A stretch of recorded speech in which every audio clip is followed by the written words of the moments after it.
개 누구 없느냐? 가마를 멈추어라. 서슬퍼런 일갈이 충청도 괴산의 메마른 고갯길을 가로질렀습니다. 위엄서린 목소리에 정경 부인의 행차를 호위하던 가마꾼들과 하인들이 일제히 발을 멈추었습니다. 앞길을 막아선 것은 떼꾸정물 흐르는 누더기를 걸친 채 땅바닥에 코가 닿도록 엎드린 늙은 거지 노파였습니다. 클릭해주셔서 감사합니다. 오늘도 정말 열심히 이야기를 준비해봤는데요. 구독 한번 눌러주시면 더욱 재밌는 이야기로 돌아오겠습니다. 아이고 마님 지나가시는 귀한 분이시여 부디 이 불쌍한 노인네에게 뉘우칠 기회라도 주듯 엽전 한 푼만 베풀어 주시옵소서. 며칠을 굶어 사지가 뒤틀리나이다. 노파는 상대가 누구인지도 모른 채 흙먼지 가득한 바닥에 머리를 찌우며 애걸복걸했습니다. 화려한 비단신이 가마에서 내려와 노파의 눈앞에 멈추어 섰습니다. 정경 부인의 직함이 새겨진 마패를 단 하인들이 어무하는 가운데 차가운 침묵이 고개를 감돌았습니다. 고개를 들어라. 그리고 내 얼굴을 똑똑히 보아라. 차갑다 못해 시린 목소리의 노파는 움찔하며 고개를 들었습니다. 눈앞에는 고귀한 기품이 흐르는 여인이 서 있었습니다. 37의 나이에도 서리가 내려앉은 듯 서늘한 미모와 범접할 수 없는 권위가 노파의 숨을 턱 막히게 했습니다. 노파의 흐릿한 눈동자가 여인의 얼굴을 훑어내려가던 찰나 노파의 전신이 사시나무 떨듯 떨리기 시작했습니다. 너는 아니, 네가 어찌하여. 기억이 나시는 모양이군. 15년 전 이 고개에서 소금을 뿌리며 나를 저주하던 그 목소리가 아직도 내 귀에는 쟁쟁하거늘 어찌 어머님께서는 나를 잊으셨단 말입니까? 정경 부인의 입술 끝이 비틀렸습니다. 노파의 얼굴은 순식간에 흑빛으로 변했습니다. 15년 전 안동권 씨 가문의 서슬퍼런 안주인이었던 김씨 그녀는 지금 자신의 발치에서 구걸하던 거지가 되어 있었고 소금 세례를 받으며 쫓겨났던 천덕꾸러기 며느리 명화는 정일품 정경 부인이 되어 돌아온 것입니다. 성녀라 조롱하며 비녀 도둑의 누명을 씌워 나를 내쫓으셨을 때 그때 그 기세는 다 어디로 갔단 말이냐. 명화의 서리빨 같은 외침의 노파는 비명을 지르며 뒤로 나자빠졌습니다. 15년의 세월을 거슬러 올라가 명화의 가슴 속에 맺힌 피눈물이 끓어오르기 시작했습니다. 도대체 무엇이 가난한 선비의 딸을 이토록 독하게 만들었으며 세도가의 안주인이었던 노파를 길거리의 거지로 전락시킨 것일까요? 원한과 인과응보의 서막이 이제 막 열리고 있었습니다. 괴산 땅에 서리가 3번 내리고 낙엽이 3번 지는 동안 명화의 가슴에는 피멍이 겹겹이 쌓여갔습니다. 혼이 난 지 어느덧 3년이 흘렀건만 명화의 태중에는 여전히 태기 한 점 없었습니다. 대를 잇는 것을 천명으로 아는 사대부 가문에서 이는 죽음보다 더한 죄인이 되는 길과 다름없었습니다. 시어머니 김씨의 학대는 갈수록 교묘하고 잔인해졌습니다. 처음에는 혀끝으로 쏘아붙이는 말뿐이었으나 이제는 집안 식솔들이 다 보는 앞에서 명화의 자존심을 무참히 짓밟았습니다. 내 살다 저토록 무능한 물건은 처음 본다. 저녁마다 정화수 떠놓고 비는 신용은 하더니 하늘도 내 놈의 천한 뿌리를 아는지 자식복은 눈꽃만큼도 주지 않는구나. 시도 못 받는 밭대기가 밥은 3끼 꼬박 챙겨 먹으니 내 집안 곡간 축나는 소리에 밤잠을 설친다. 김씨는 명화를 사람으로 대하지 않았습니다. 마당을 쓰는 빚을 소리가 크다며 종아리를 때리고 찬물에 빨래를 하다 손등이 터져 피가 나면 재수가 없다며 소금을 뿌렸습니다. 명화는 그저 고개를 숙인 채 죄송합니다. 어머님이라는 말만을 되풀이할 뿐이었습니다. 그러던 어느 날 김씨는 명화를 아주 내쫓아버릴 무서운 계략을 꾸몄습니다. 안동권 씨 문중의 어른들이 한자리에 모이는 제삿날을 앞두고 사건이 터졌습니다. 김씨가 가문의 갑옷처럼 아끼던 옥비녀가 사라진 것입니다. 어디 갔느냐, 내 머리맡에 분명히 두었던 옥비녀가 어찌하여 연기처럼 사라졌단 말이냐. 집안은 발칵 뒤집혔습니다. 김씨는 눈을 번뜩이며 곧장 명화의 방으로 들이닥쳤습니다. 명화가 영문도 모른 채 떨고 있을 때 김씨의 사주를 받은 몸종이 명화의 옷궤 깊숙한 곳에서 비단보에 쌓인 옥비녀를 찾아냈습니다. 이것이 왜 여기에 명화의 얼굴이 하얗게 질렸습니다. 김씨는 기다렸다는 듯 명화의 뺨을 후려쳤습니다. 이 천하의 고약한 것 아이를 못 낳아 구박받으니 이제는 가문의 보물까지 훔쳐 달아나려 했더냐. 가난한 선비의 딸이라더니 그 애비의 그 딸이로구나. 도둑질로 약값을 대려 했으니 내 죄를 어찌 다 갚으려느냐. 명화는 바닥에 엎드려 통곡하며 결백을 주장했습니다. 하지만 이미 시어머니의 독살스러운 눈빛에는 승리의 확신이 차 있었습니다. 아이를 낳지 못하는 성녀라는 오명에 도둑이라는 누명까지 씌워졌으니 이제 문중에서 그녀를 감싸줄 리는 아무도 없었습니다. 남편마저 방문을 걸어 잠근 채 외면하는 차가운 밤, 명화의 운명은 벼랑 끝으로 내몰리고 있었습니다. 시어머니 김씨는 차갑게 웃으며 문중 어른들에게 고했습니다. 부덕하고 손버릇까지 나쁜 저 물건을 우리 가문에서 더는 두고 볼 수 없습니다. 당장 내쫓아 법도를 바로 쓰겠나이다. 괴산 산막이 옛길의 삭풍은 칼날보다 매서웠습니다. 동짓달 긴 밤이 지나고 동틀 무렵 명화는 소복 한 장에 가녀린 몸을 맡긴 채 안동권 씨 가문의 육중한 대문을 나섰습니다. 손에는 아무런 보따리도 들려있지 않았습니다. 오직 억울함과 슬픔만이 그녀의 유일한 짐이었습니다. 대문 밖으로 밀쳐진 명화가 눈 쌓인 바닥에 주저앉자 뒤따라 나온 시어머니 김씨의 서슬퍼런 호령이 정적을 깨뜨렸습니다. 걔 누구냐? 당장 소금 자루를 가져오너라. 저 부정한 물건이 나간 자리에 부정살이 끼지 않게 낱낱이 씻어내야겠다. 몸종이 가져온 소금 자루를 낚아챈 김씨는 명화의 머리 위로 하얀 소금을 무자비하게 뿌려댔습니다. 거친 소금 알갱이가 명화의 뺨을 스치고 소복 사이로 흘러내렸습니다. 이 천하에 재수 없는 거사, 아이도 못 낳는 성녀 주제에 가문의 보물까지 손을 대 내년이 발을 들인 후로 우리 집안에 해가 뜨질 않았느니라. 다시는 이 고개 근처에 얼씬도 하지 마라. 만약 다시 내 눈에 띈다면 그땐 가차없이 멍석마리를 할 줄 알아라. 명화는 고개를 들어 차가운 문구멍을 바라보았습니다. 그 안에는 3년을 함께 산 남편이 있었습니다. 하지만 남편은 비겁하게도 문 뒤에 숨어 거친 숨소리조차 내지 않았습니다. 단 한 번의 변호도 따뜻한 작별의 인사도 없었습니다. 명화의 가슴 속에서 무언가 바스라지는 소리가 들렸습니다. 그것은 지아비에 대한 마지막 신뢰이자 양반과 며느리로서 지켜온 일말의 자존심이었습니다. 명화는 소복 소매로 눈물을 닦아내고는 돌연 바닥에 엎드렸습니다. 그리고는 자신에게 뿌려진 소금을 한 줌 한 줌 정성스럽게 쓸어 담기 시작했습니다. 김 씨는 그 모습을 보며 코웃음을 쳤습니다. 오호라, 이제는 거지가 다 되어 소금 한 줌이 아까운 모양이구나. 그래, 가져가거라. 그것이 네 마지막 양식이 될 터이니. 명화는 대답 대신 소금을 소복자락에 고이 담아 보자기처럼 묶었습니다. 그녀의 눈빛은 조금 전에 애처로움 대신 서늘한 냉기로 가득 차 있었습니다. 어머님, 이 소금의 짠맛을 제 뼛속 깊이 새기겠습니다. 훗날 제가 이 소금을 돌려주러 올 때 어머님께서도 오늘의 이 맛을 기억하셔야 할 것입니다. 명화는 소금 뭉치를 가슴에 품고 눈 덮인 산막이 옛길을 향해 발걸음을 옮겼습니다. 뒤돌아보지 않는 그녀의 등 뒤로 시어머니의 비아냥거리는 웃음소리에 눈볼에 섞여 흩어졌습니다. 낯선 길, 얼어붙은 대지 위로 쫓겨난 여인의 고독한 행보가 시작되었습니다. 세상은 그녀를 버렸으나 그녀는 비로소 자신을 가두었던 그늘진 울타리를 벗어나 거친 황야로 걸어 들어가고 있었습니다. 소금 뭉치를 가슴에 품고 산막이 옛길에 험준한 고개를 넘던 명화의 발걸음이 무거워졌습니다.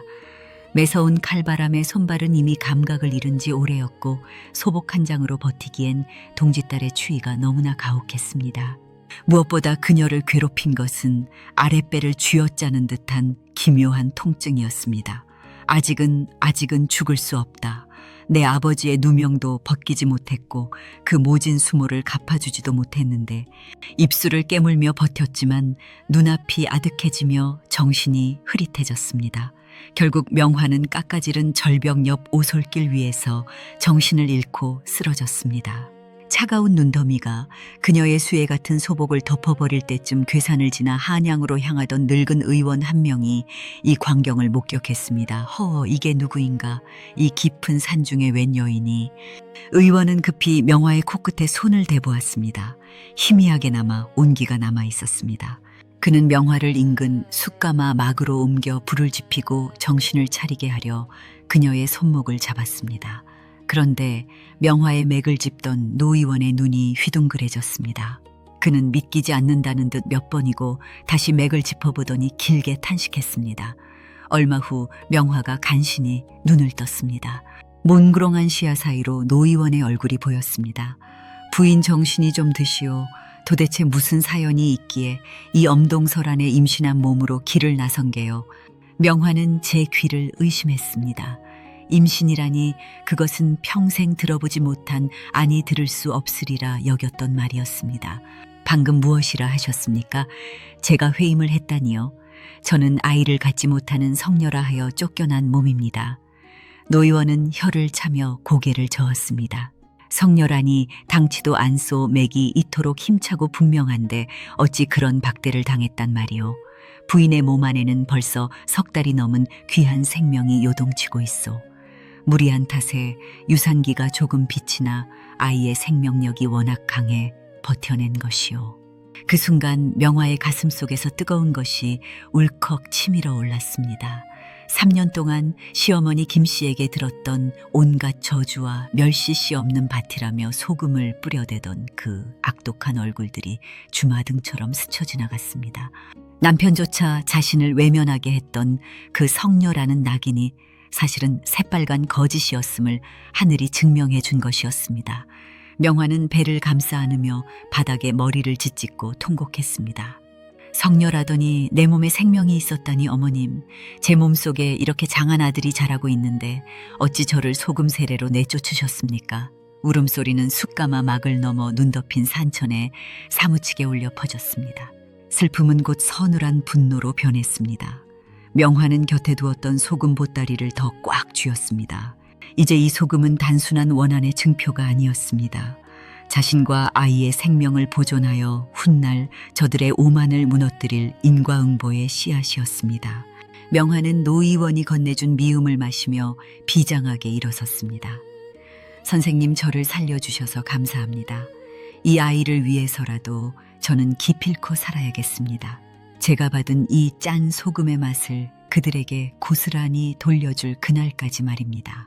그녀의 눈빛에는 더 이상 버림받은 여인의 애처로움은 없었습니다.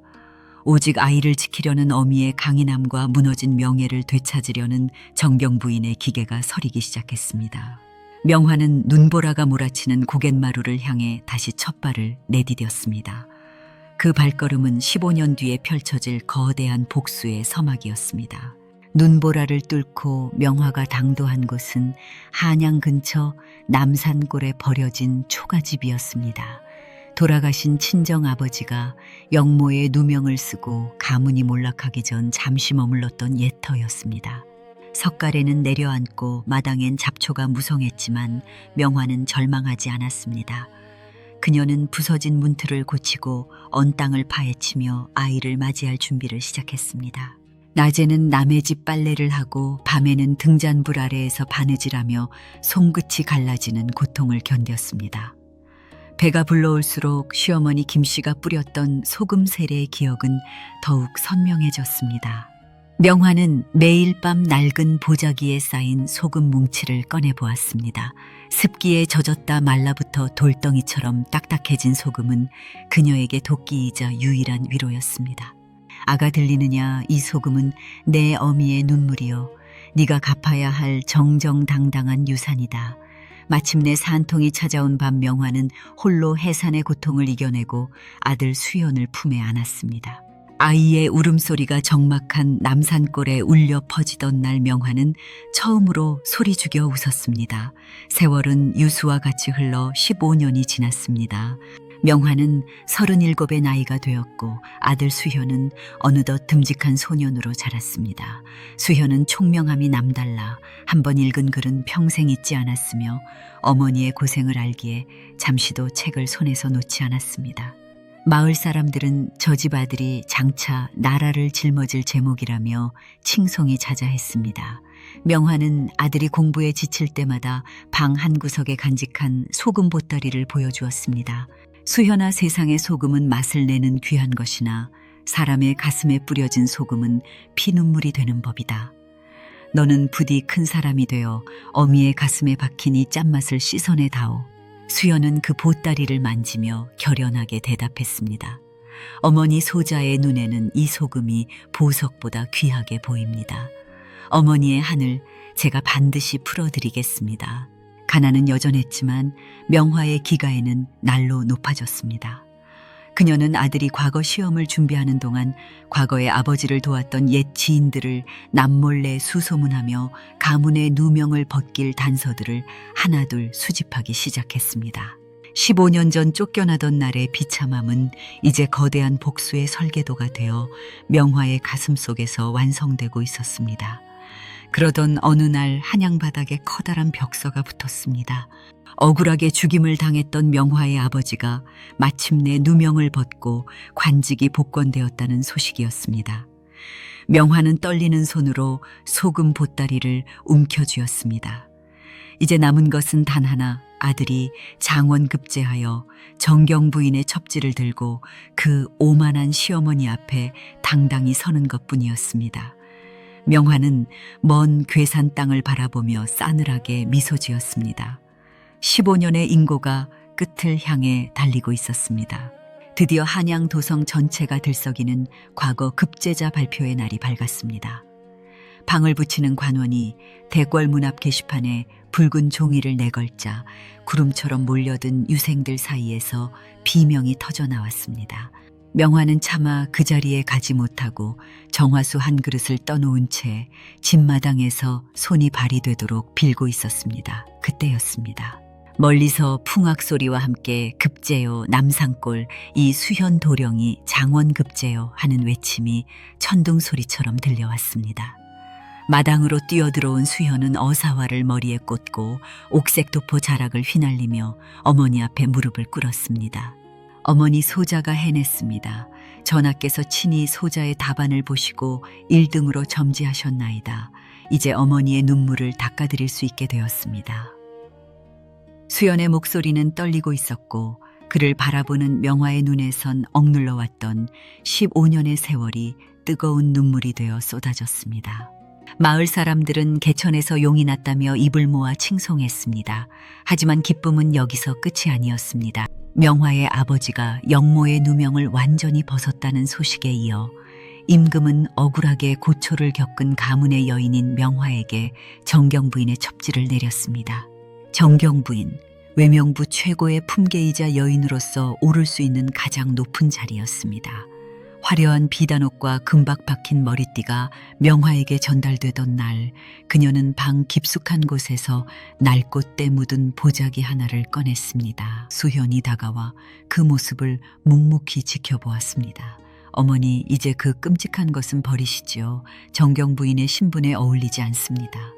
명화는 고개를 가로저으며 서늘한 미소를 지었습니다. 아니다, 수연아.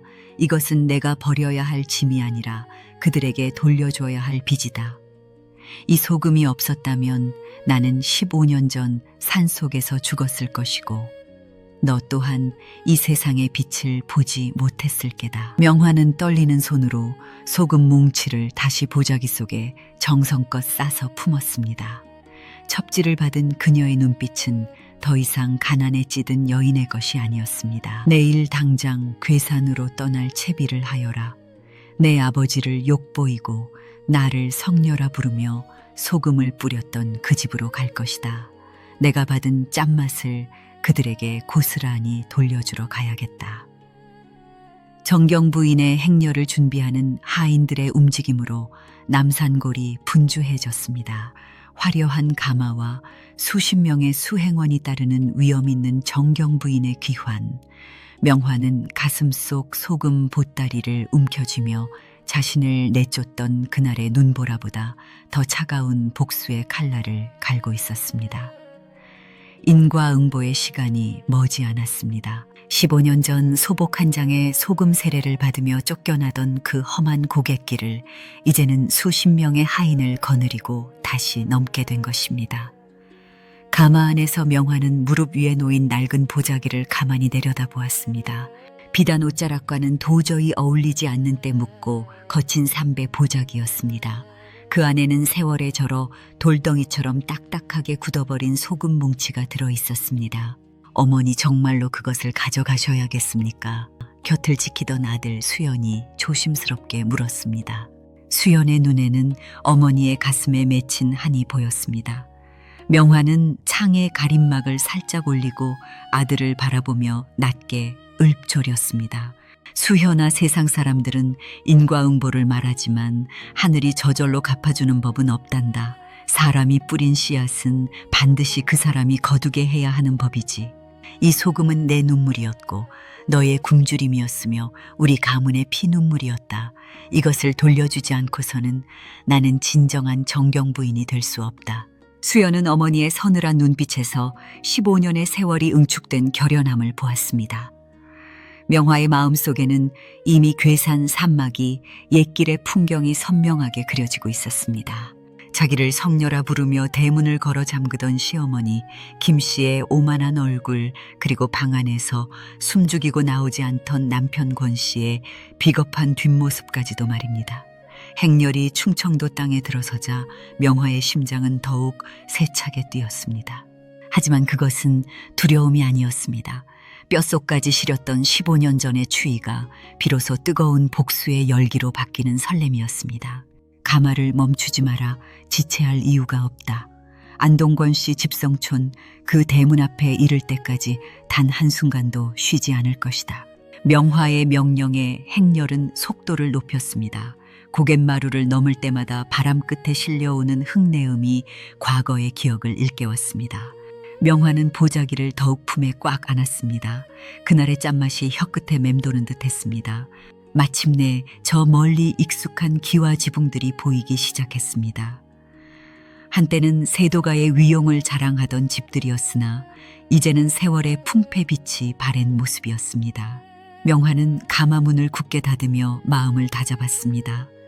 어머님, 제가 왔습니다. 어머님이 뿌리신 그 소금을 이제는 제가 통째로 돌려드리러 왔나이다.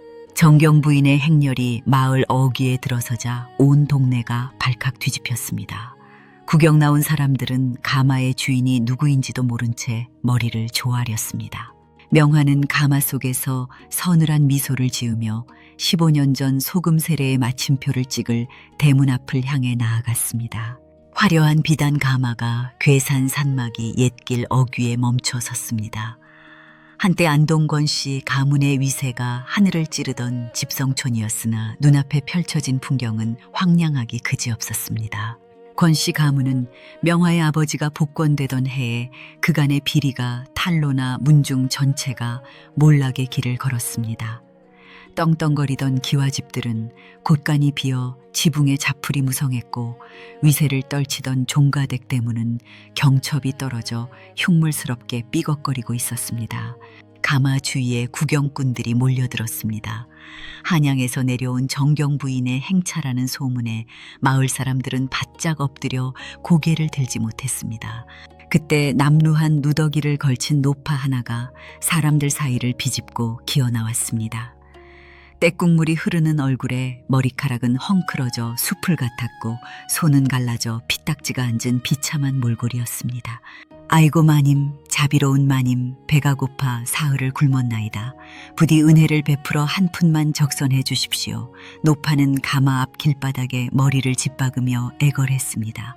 그 목소리는 15년 전 명화의 가슴에 대못을 박으며 시도 못 받는 밭은 필요 없다 고 소리치던 그 서슬퍼런 음성이 아니었습니다.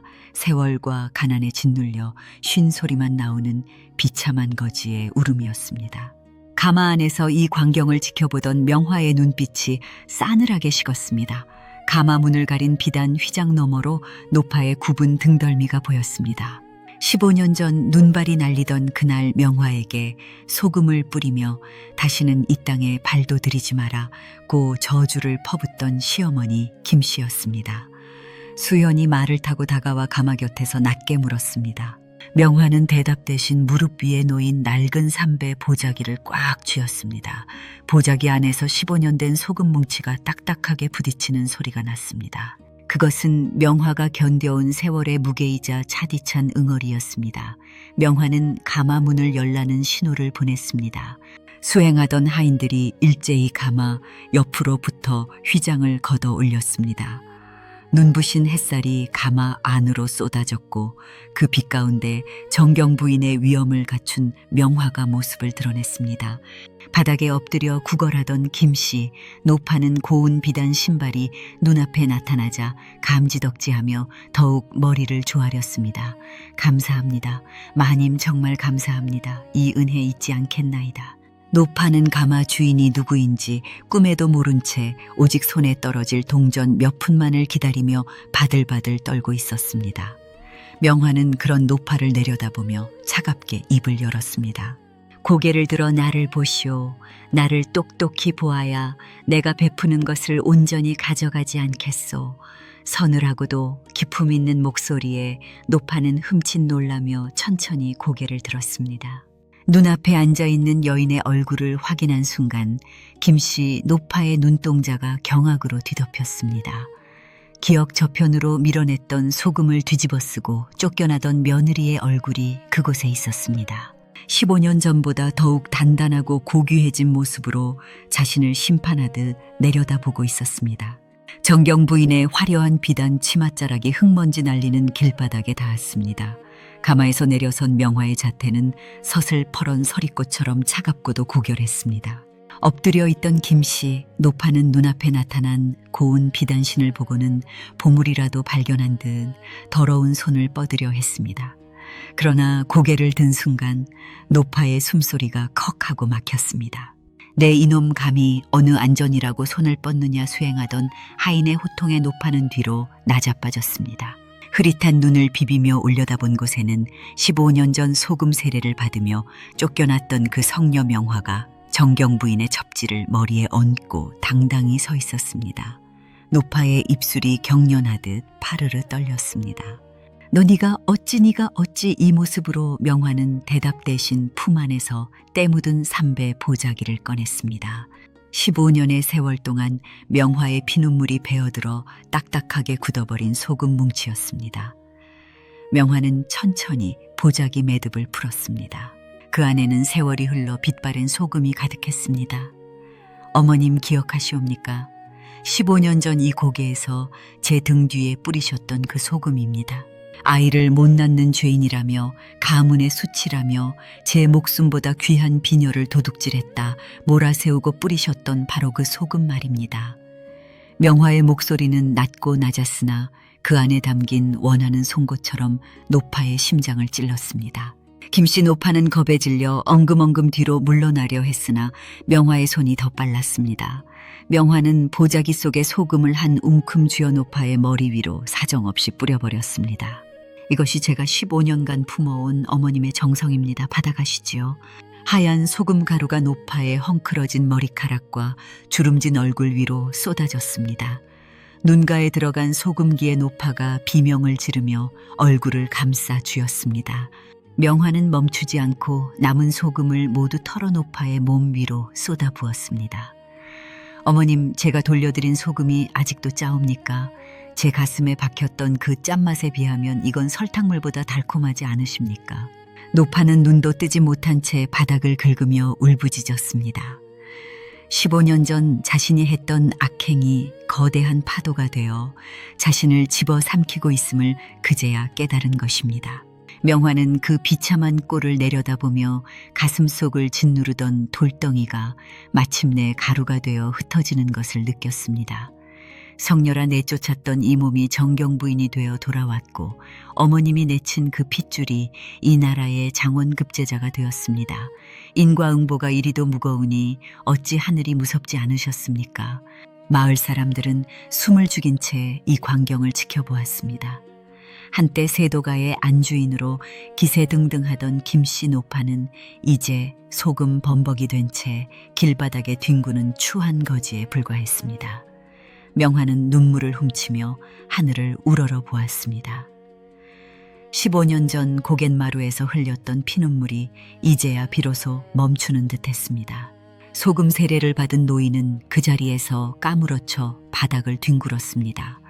15년 전 자기가 내뱉었던 독설과 저주가 그대로 제 머리 위로 쏟아지자 노인은 마치 불덩이에 닿은 듯 몸부림쳤습니다. 지켜보던 마을 사람들은 입을 다물지 못했습니다. 저 기품 넘치는 정경 부인이 한때 비녀도둑으로 몰려 쫓겨났던 그 가여운 며느리라는 사실에 온 동네가 술렁였습니다. 인과응보라더니 하늘이 무심치 않구나, 사람 귀한 줄 모르고 박대하더니 결국 저 집안은 대가 끊기고 길바닥에 나앉게 생겼네. 사람들의 수군거림은 날카로운 화살이 되어 쓰러진 노인의 가슴에 박혔습니다. 여인은 차가운 눈빛으로 노인을 내려다본 뒤 다시는 뒤를 돌아보지 않고 가마에 올랐습니다. 15년간 가슴 한구석을 짓누르던 돌덩이가 마침내 소금처럼 녹아내리는 기분이었습니다. 그날 이후 가문의 몰락은 가속화되었습니다. 여인의 남편이었던 남자는 과거 급제는커녕 주색 잡기에 빠져 집안의 가산을 다 써버렸고 노인은 그날의 충격으로 정신을 놓아버렸습니다. 노인은 매일같이 머리에 소금을 뒤집어 쓰고 내 아기 내 손주를 돌려다오라고 울부짖으며 마을 어귀를 떠돌았습니다. 자기가 제 손으로 쫓아낸 복덩이가 무엇인지 이제야 깨달은 것이나 이미 때는 늦은 뒤였습니다. 반면 여인은 한양으로 돌아와 정경 부인으로서의 도리를 다하며 만인의 존경을 받았습니다. 아들은 어머니의 고난을 잊지 않고 늘 겸손한 자세로 학문에 정진하여 훗날 나라를 다스리는 훌륭한 재상이 되었습니다. 여인은 집안 대대로 내려오는 낡은 보자기 대신 이제는 가난한 백성들에게 나누어줄 곡식 자루를 챙겼습니다. 수현아, 세상에서 가장 짠 것은 소금이 아니라 사람의 눈물이란다 하지만 그 눈물을 닦아주는 것은 오직 사람의 덕망뿐이지. 여인의 이야기는 충청도 괴산 산막이 옛길을 타고 널리 퍼져나갔습니다.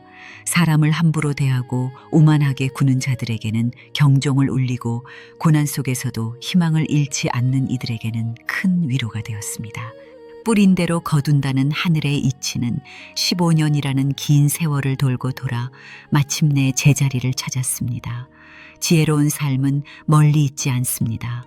오늘 내가 뿌린 친절과 덕이 내일의 복이 되어 돌아온다는 것을 잊지 마십시오.